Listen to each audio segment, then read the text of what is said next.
Hello everyone, it's Old Guardian here. In this video I want to talk about the real demise of deck building in Hearthstone that has been going on for the past expansions, and I've been closely following the new revealed cards for Murder at Castle Nathria. At the time I'm recording this we don't have all the cards yet, but we have most of them, and they are concerning.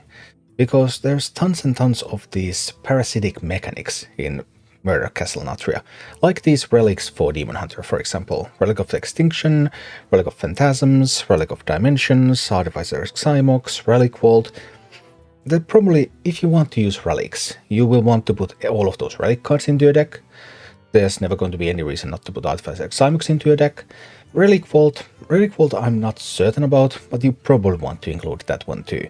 So that's between 7 and 9 cards that you're always going to use if you want to play with relics, so then you have to put them all. There's never going to be a single deck that would run something like Relic of Phantasms and not run the other relics. It just doesn't make any sense. And these sorts of mechanics really dump down the deck building in Hearthstone, and they are being increasingly more successful, so that's really worrying sign. Also, even though I have been a little bit excited about hand manipulation in Demon Hunter, Bibliomite, Magnifying Glaive, Crexis, Voracious, but these also are built in such a way that they probably will have to go in the same deck, at least in standard format at the moment. You just won't be able to use them separately, although in these cases you might be able to use them separately somewhere down the line, unlike with relics. And the same team continues with Mage. We have these volatile skeletons: Nightcloak Sanctum, Code Case, Deathborn, Kel'Thuzad. Volatile skeleton, volatile skeleton, volatile skeleton. You want to use all of these cards. You will never use any of these cards individually without the others. And yeah, there's just a package that you have to put in together. That makes for some really dull deck building. To some extent, this is also going to apply to Paladin. Paladin's synergy of choice for this expansion is Silverhand Recruits, Promotion, Sinful Sous Chef, Steward's Steward, Buffet Beacon, Silverhand Recruits, and you kind of want to use all the Silverhand Recruits buffs again, and yeah, just where's the deck building? It's a card game. Card games, one of the key things about card games is building decks. But Hearthstone is moving away, at an increasing pace, moving away from actually building decks. And Shaman, same thing again. It's either Evolve or it's Totems. Every card, and you want to play all of these cards together, once again. And Warlock, this just goes on and on. Imps, imps, imps, imps, imps. And then a couple of shadow spell things. And it's not like this is being introduced by Murder at Castle Nathria.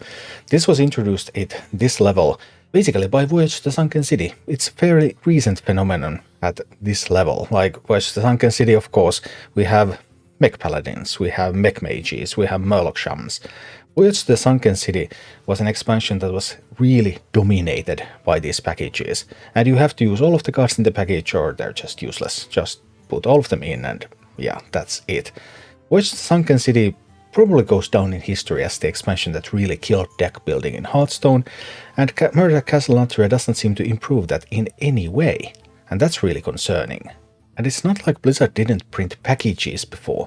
They did print packages before, like the Big Spell package that we got in Alterac Valley, and Big Spell Mage actually is one of the meta decks at the moment.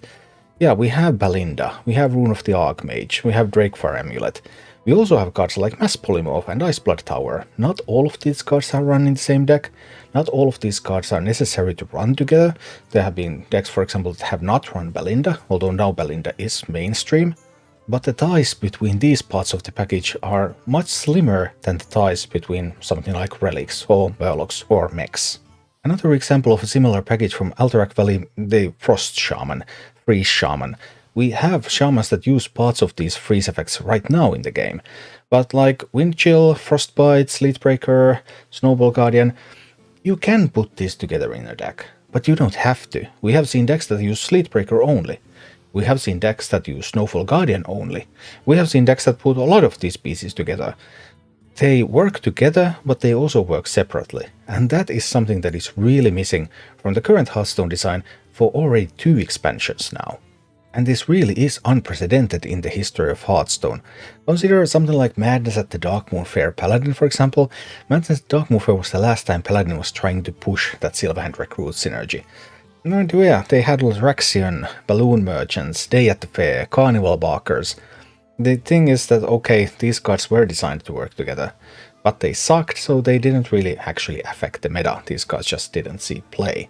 But now the packages are being made, and the packages are being made stronger, there's being less alternatives around, so you are forced to use those packages.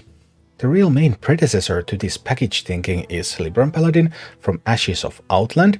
And okay, Libram Paladin, Hydra Standard, Hydra Truth Seeker, Libram of Wisdom, Libram of Hope, Lady Liadrin, Libram of Justice.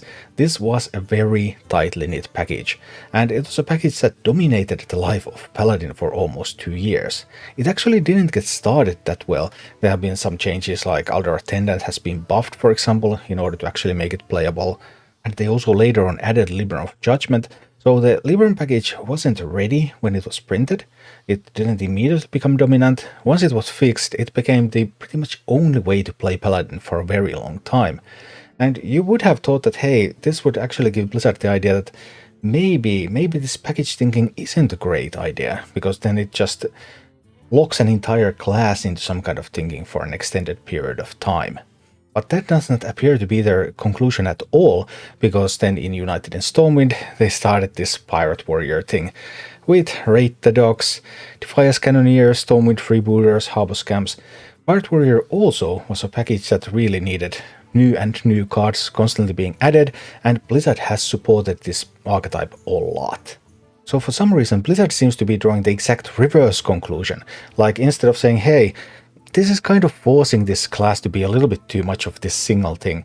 Maybe we should do something else and not give these direct packages. Blizzard might be confusing popularity with fun, because they are not the same.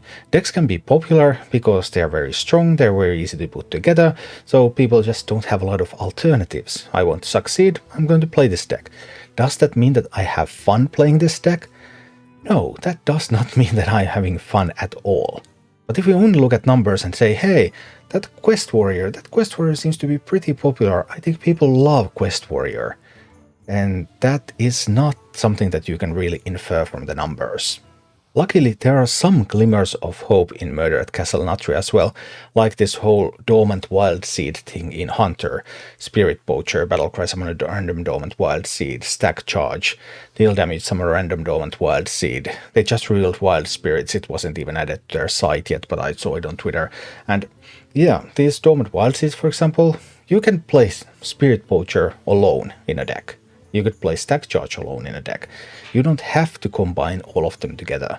So this package is again less limiting than many of the other packages coming up in Murder at Castle Nathria, and maybe something that you can play around with. And then we have something like Rogue, which has basically 2 packages. There's the secret package, there's a lot of secret synergies, and well, the secret package you will have to put all of that stuff into your deck, because otherwise you just don't have the critical mass of secrets. But then we also have this Necro Draga, equip 1/3 Dragger, +1 attack for each other card you played this turn.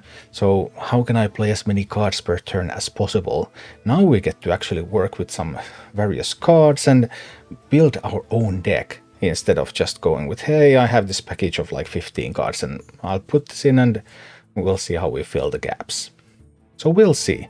I will be participating in the theory crafting live streams over on Twitch on July 21st on Thursday, starting at 6 p.m. Central European Summertime. So I will try to build some decks and do some actual deck building with the Murder at Castle Nathria cards then. But overall, looking at what's going on with Murder at Castle Nathria, looking at what's going on with the way Blizzard designs cards and designs them to be in synergistic packages that cannot be used outside of those packages, then the last 2 expansions, the Murder at Castle Nathria and Voyage to Sunken City, have been awful for deck building in Hearthstone overall. Thank you for watching. If you enjoyed the content, please click the like button, subscribe to my channel, and check out my Twitch channel.